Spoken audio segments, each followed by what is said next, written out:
Hello, hello. Happy Saturday.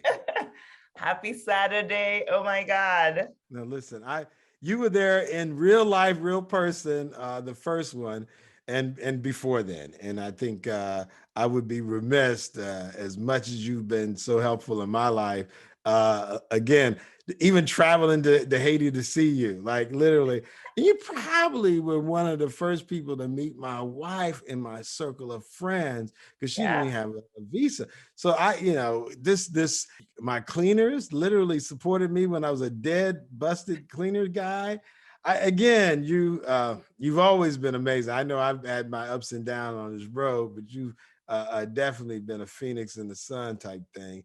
Thank you so much, and I think it's hard to kind of come to grips with some of the things that you do bring to the table because they're so obfuscated by media, so obfuscated by headlines that many people don't even understand what's behind the headlines. I would be remiss and probably disrespectful. I know there's things going on, particularly in our diaspora of Black people in Haiti. Again, I know you only got a short time to speak, but we definitely want you to share some of the things because there's a lot of fugazi folks, fake Red Crosses. Again, I'm not putting words in your mouth. There's a lot of people who exploit our pain, who use it to do some other things that are no good. And I think the intersection of technology and politics, these are all tools. None of these things are going to save us. We got to save ourselves. I think you embody what's possible in both, and having a knowledge of both, it makes you a multiple threat. I don't know what kind of, don't threaten me, right? Look, I know if I get out of hand. But my point is literally something that's very difficult for people to appreciate because sometimes people watch CNN and then next thing you know, they're political experts, or somebody see a podcast, now they know everything. And I think, well, anyway, I'm starting to ramble, but please, I just want to welcome and have everybody who's listening welcome someone who's definitely fighting in our corner when we don't even know it. I don't know if she's a cut woman or she's a gladiator in the ring, but she's swinging and making sure we got our Vaseline on our faces. With that being said, I want to introduce my sister, your sister, our sister, the good sister, Cleve Messidor. Cleve Messidor. Thank you. Oh my goodness. Well, thank you, Sinclair, for that awesome introduction. I'm excited about this summit and this conversation. For those of you watching virtually, I hope you're enjoying the day 2 of the Black Blockchain Summit. I know Living Singles Erica Alexander delivered a powerful speech, so I hope you enjoyed that. As Sinclair said, I'm Cleve Messidor. I lead the National Policy Network of Women of Color and Black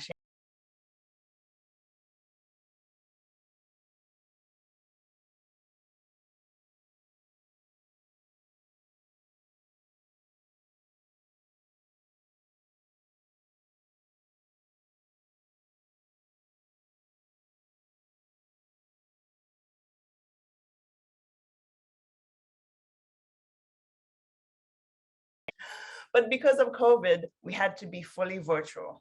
But shout out to the Black Bitcoin Billionaires Network. They also gathered a few in-person events for those of us who are in DC, so thanks for that. Before I get started, I have a shameless plug. My book, The Clevolution, My Quest for Justice in Politics and Crypto, is available at Barnes and Nobles, Walmart, Amazon, and other retailers. I'm excited about the topic today. We're going to talk about regulatory policy priorities to empower Black innovators and foster an inclusive crypto economy. I work at the intersection of blockchain and public policy. I'm an advisor to the Blockchain Association. I also serve on DC Mayor Muriel Bowser's Innovation and Technology Inclusion Council. And I know you heard from some members of her administration during the summit. I have deep roots in Washington. I previously served as an Obama presidential appointee, a senior staff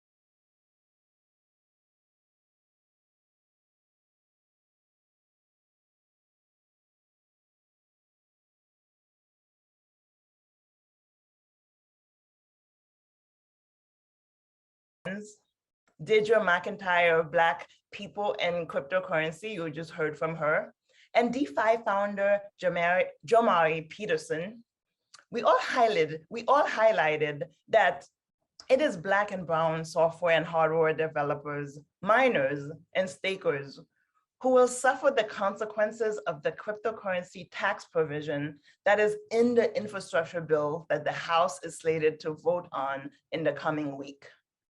At the end of the day, we are in Congress's blind spot. Consumer protection has become the justification for levying strict rules and holding the large players accountable when it comes to crypto.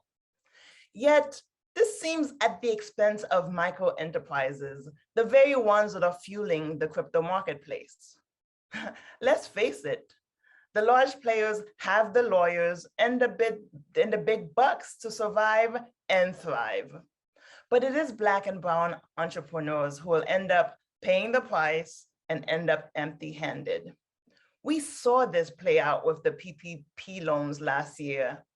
They were supposed to go to independent contractors, entrepreneurs, mom and pops, but those funds were quickly snatched up by corporations and wealthy businesses.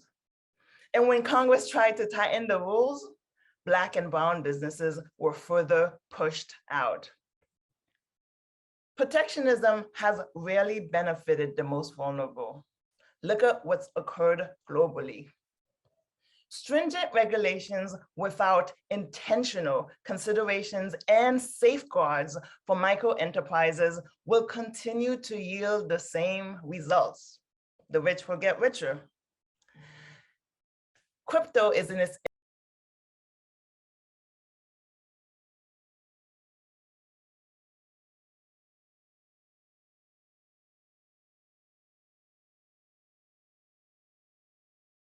for us, not just the wealthy crypto executives. Lack of inclusion in the policy-making process has further exacerbated the wealth gap and also the social inequities that keep us locked out. When big executives have meetings on Capitol Hill, the red carpet is rolled out. Staffers line up to attend. This is not always the case for Black crypto leaders who have to jump through hoops to secure a meeting. Quite frankly, I don't think they see us. I don't believe they listen to us. And I'm talking about both Democrats and Republicans in Congress.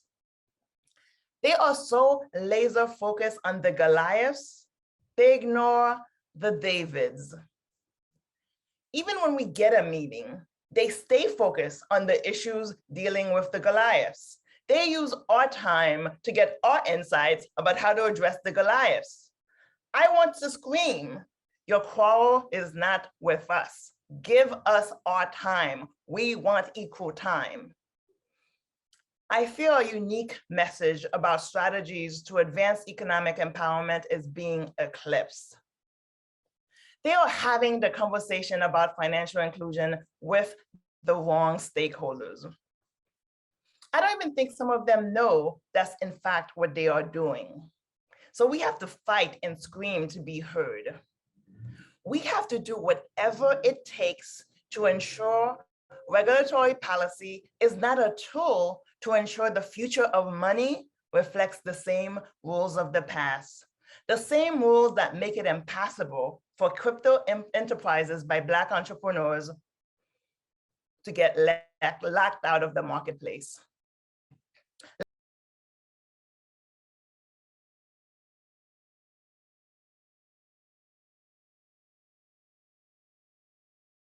To support the development of emerging cryptocurrency and open blockchain networks. Yesterday, 12 blockchain leaders, including St. Clair Skinner, submitted a package of proposals to the Senate Banking Committee. Our letter will go into the official record. We asked for a meeting with committee staff to discuss the recommendations that we outlined, and we also stressed the importance of removing barriers to ensure Black, Latinx, Asian, LGBTQ, blockchain industry leaders have access to the policymaking process. Too much is at stake for us to be forced to stand on the sidelines.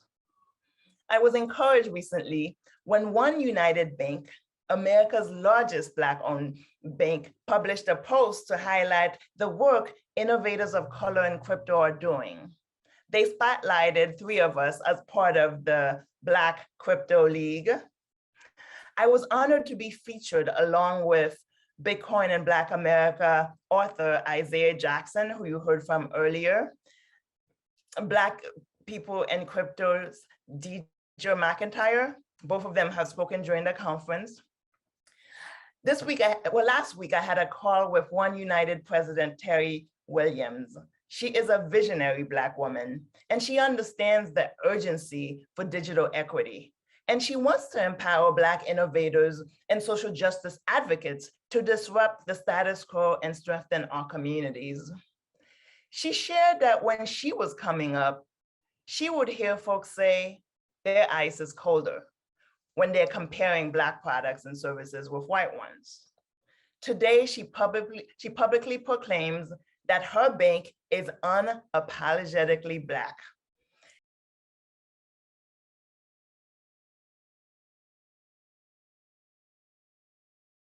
Before it became popular. Those of us in crypto today, Black and brown innovators, we are pioneers. So we have a mandate, a burden of sorts. We must break ceilings and kick down doors. The barriers of Democrats and progressives in Congress, the barriers of conservatives and Republicans in Congress. That is the only way we can forge a path, create a pipeline so that Black, Latinx, Asian, LGBTQ people are produced.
It also illustrates that we need consumer protections, but we have to do that in an equitable manner that does not push Black people out of crypto. Blockchain companies with billion-dollar valuations have made inroads, important inroads, but it is micro enterprises led by innovators of color that are building the products and services to dismantle the long-standing economic inequities here in America. There is no question that blockchain's borderless nature has paved the way for a myriad of products to help the 1.7 billion adults across the globe who are unbanked or underbanked. But the impact to the 55 million in the US has not been as robust. Black, Latinx, Asian, LGBTQ entrepreneurs and startup founders are filling this gap and jumpstarting the cryptocurrency marketplace. Yet we are largely absent from the Washington policy debate. As I've said, we are uniquely positioned to advise Congress about issues like financial literacy, consumer protections, workforce training, access to capital for micro enterprises, and closing the digital divide with digital infrastructure. These are top priorities for mainstream Americans. But Washington needs to expand access and broaden the public policy conversation.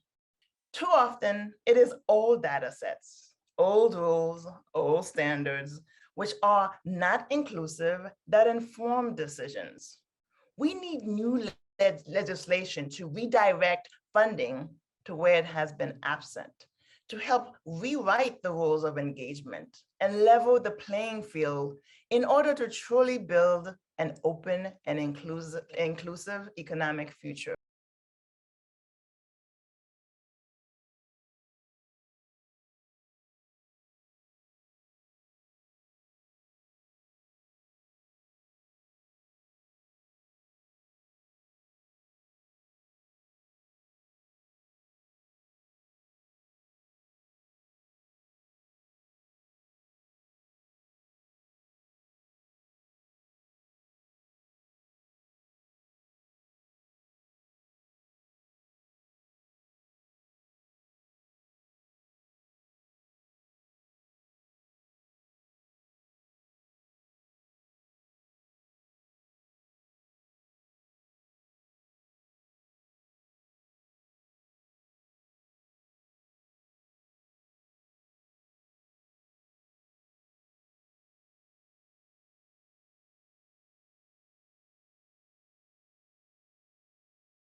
Congresswoman Nakema Williams, whose focus on economic opportunity.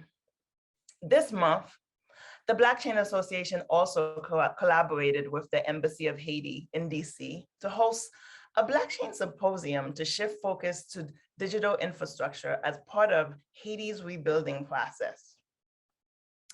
Now, while we're on the topic of my homeland, and Sinclair mentioned it earlier, I have a message for the Biden administration.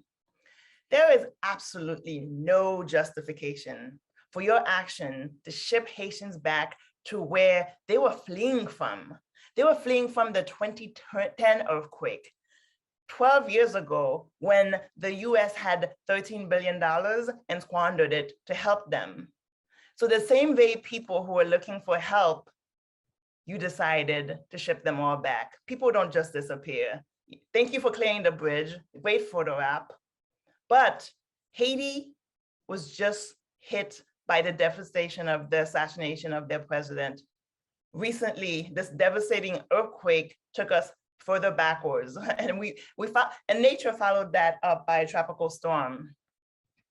To say I am disappointed in this administration is an understatement. But there's something that the administration can do. The Biden administration can appoint a Haitian American to be the US ambassador to Haiti. This is critical. A Haitian American has never been the US ambassador to Haiti. there's always been this excuse that it should come from the ranks of the State Department. But what we saw in the previous administration, I won't even name them, the previous administration actually pulled from the ranks of the State Department and appointed a woman of color. I dare the Biden administration not to appoint a person of color to be US ambassador to Haiti. And because of what we just saw, it should not be someone from the State Department ranks who will co-sign and rubber stamp whatever the Biden administration wants. We need the Biden administration to appoint a US ambassador to Haiti who is Haitian American, and it should be a political appointment. We've come too far. We need to make sure that this administration is uncomfortable when it comes to Haiti, when it comes to my homeland. Enough with these policies. Immigration, we're criminalizing immigration, and it has to stop. Shifting back to crypto, as I wrap up, I want to share a save the date. Since 2019, I have organized a congressional briefing of women of color and blockchain in the nation's capital.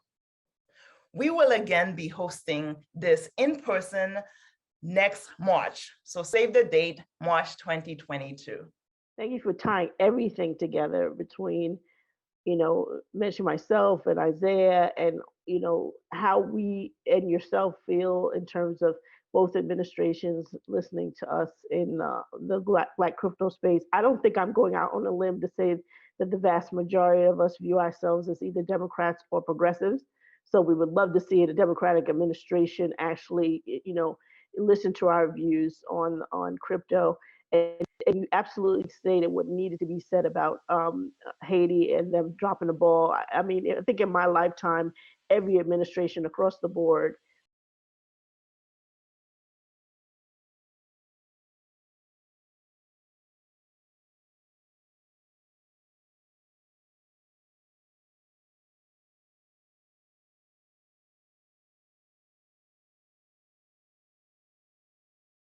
not even recognizing what Haitians have done.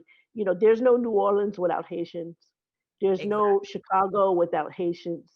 Growing up, in New York and just, New York City being, kind of melting pot of the Great Migration, which my parents were a part of, and then people from the Caribbean diaspora and then African diaspora, we're talked about collectively. I just remember one time working in technology and a very good friend of mine, she's still a very good friend of mine.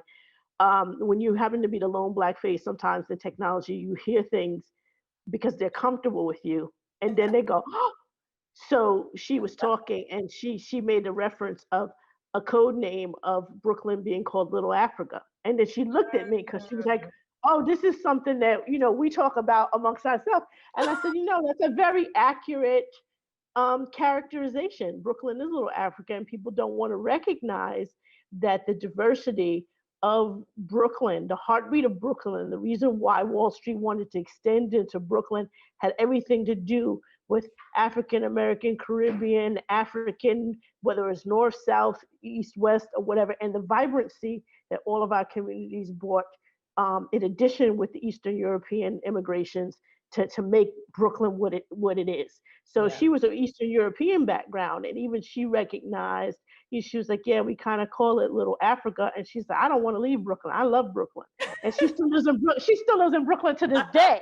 And she's not Black, but she was like, I bet when you can go any part of Brooklyn and any type of festival and get every taste of every place. And Haiti has been a tremendous part of that flavor. Yeah. So to kind of like treat it that it's separate apart, that hate of all things, something happening in this hemisphere is not a part of the American fabric.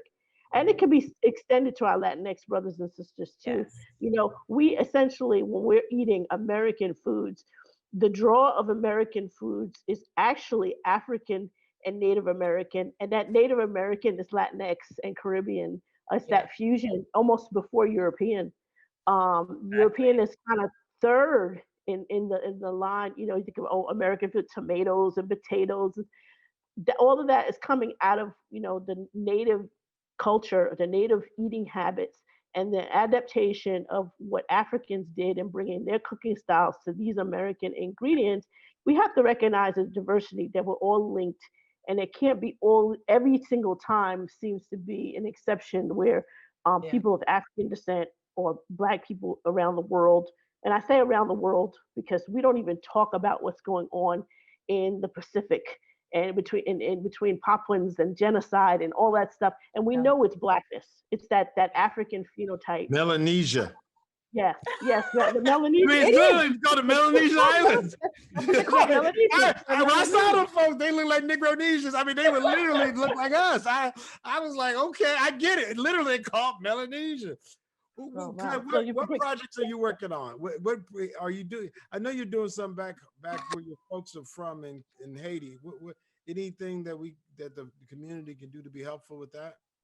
Oh my, well, thank you, Deirdre. I was loving, the preaching that you just did. Thank you for echoing my sentiments. And yes, obviously on the Haiti front, and again, Deirdre articulated the plight of the African diaspora, the inequities we face all over the globe. So, it's in the Caribbean, it's, Afro-Latinx people. So we need to do more. But No. as a I'm sorry. Yeah. sorry, no, you go. I'm saying, but I know there's some things where. What part of Haiti are your folks from? My folks are from Lazille, which is we were actually at the epicenter of this last earthquake. We are, in the southern tip, in this department called the NEEP department. So my little town of Lazille is actually 2 hours up a mountain. So we're part of these upper mountain communities. This little town is about 35,000 people, and it's one of those things where I'm actually planning a trip to Haiti for October, and I need to find air transport once I get to Port-au-Prince just to get to my hometown. It's that remote. Like, we are again in the blind spot of even the Haiti. President Mateli was the first in modern history to actually go to Lazille. In terms of so, but our community was devastated and impacted. And for all of you listening, all of the money you sent to the Red Cross and all of these, NGOs, never gonna get to us. They don't have operations there. We're not even part of their priority issues that their funding goes to. So, for those of us who are from Lazille, we're mobilizing because we know we're going to have to deal with the immediate relief needs, but also the long term. The church, which is the anchor of the community, was destroyed. The hospital that we built and Cuba sent doctors for, the only thing left standing is the emergency room, and half of the homes were destroyed. So we need to build them to be able to sustain climate change, because we know Haiti's it's gonna suffer more and more earthquakes, hurricanes, tropical storms, and we have to be prepared. All right. So is there any way we can be helpful in those Lazille? How you say it? Lazille? My tongue is so colonized. Lazille, say it again. Lazille, yes. How can we be helpful? Or is there a way we can be helpful? Yes. So there's a Lazille network that I'm a part of. So I'm happy to connect folks with, but I'm actually working with an organization, a more established organization called Haiti Development Institute, HDI, Haiti Development Institute. So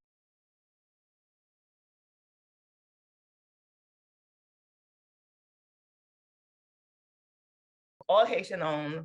For those of you out there, I only deal with Haitians when they come to aid. All of the NGOs, they just compete with Haitians to get funding to help Haiti. And we're the only ones left standing after they leave. So Haiti Development Institute is an organization that has a website. We also again, have a GoFundMe for the Lazille network just to help out. But in terms of this current issue on the Texas border, people need to go to the Haitian Bridge Alliance. Guerline Joseph has been leading this charge for about a decade now in terms of the migration out of Haiti post the 2010 earthquake and helping Haitians on that border. So, and the work she does is thankless. She spends all of her time, at centers talking to folks. So Haitian Bridge Alliance, anyways, back to crypto. We will be doing more on Haiti's digital infrastructure. We have to make sure that Haiti is well positioned. Bermuda, Barbados, and the Bahamas are doing too much in crypto for Haiti to be left behind. All right, here, amen, hallelujah. Right. Yeah, I don't think we talk enough about you know, ex-American, Haitian American being that link. We're just so comfortable with white organizations, Red Cross, and everything. It's not the first time I've heard that echoed. I've worked with Fabrice Armand, who's Haitian American, millennial generation, who told me this years and years and years ago. He says, "Look, I came to this country at 13. I know what it's like to be poor among poor as a young child, and to be fortunate to be in America, to have the education, but also to feel powerless as a Haitian American to help Haitians and watch other people step in and pocket the money that my family is suffering from and not receiving." So we have to end this type of notion that somehow a Haitian American wouldn't be an expert or the most qualified for issues between a Haitian and American solutions. So I'm glad you're speaking to that. Yeah, humbly. Have they had any Haitian American ambassadors to Haiti before? Well, you missed my last remarks, and Sinclair and I have talked about this. I actually, fire shots fired to the Biden administration and dared them not to appoint a Haitian American as ambassador. Enough is enough. It's never been done. Even the previous president, again, whom I should not I don't even utter his name, appointed a woman of color from the State Department. But we can't afford a rubber stamp. It can't come from State Department ranks. They need a Haitian American who's going to hold this administration accountable. Otherwise, we're going to see more of this. And Deirdre, to follow up on your comment, and Sinclair also to follow up on your ask, there is a way that the crypto community can help. What I've seen in the crypto community in terms of philanthropy, they're just partnering with the same organizations that are the problem.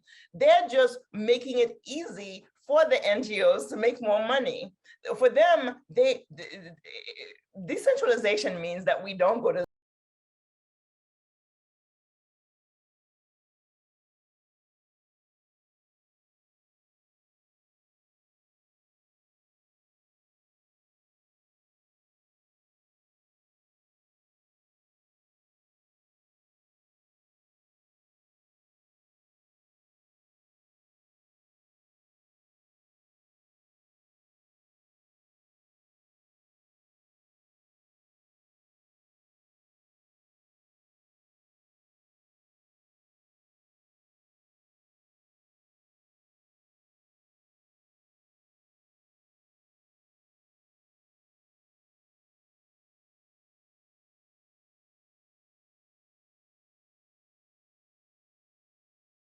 and so they sit themselves in between and they make a killing and a profit order and they block you out who wanted to provide direct aid or a direct person. We definitely got to end that.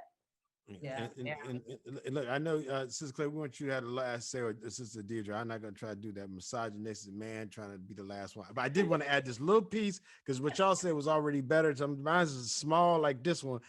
Literally, these folks who say they're allies have to correct themselves. You just made a point.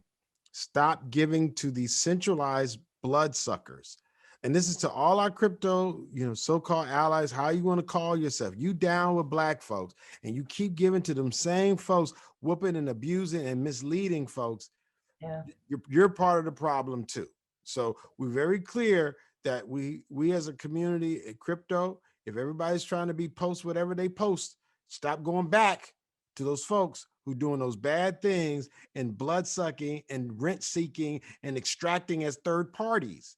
Let's decentralize the crypto, get the help to those who deserve it. And there's got to be with three people. One of y'all got to have the last word so it doesn't look like I'm trying to do that male talk. Go ahead, Clem. I'll share the last word. There's a lot of Haitian Americans, well, members of the Haitian diaspora in crypto, and we are planning a delegation trip to Haiti next year. Hopefully there'll be a new president in place. The plan is to meet with the central bank, to meet with the department, the Ministry of Commerce, the Ministry of, tourism. And so we're actually going to work with the Caribbean Blockchain Alliance.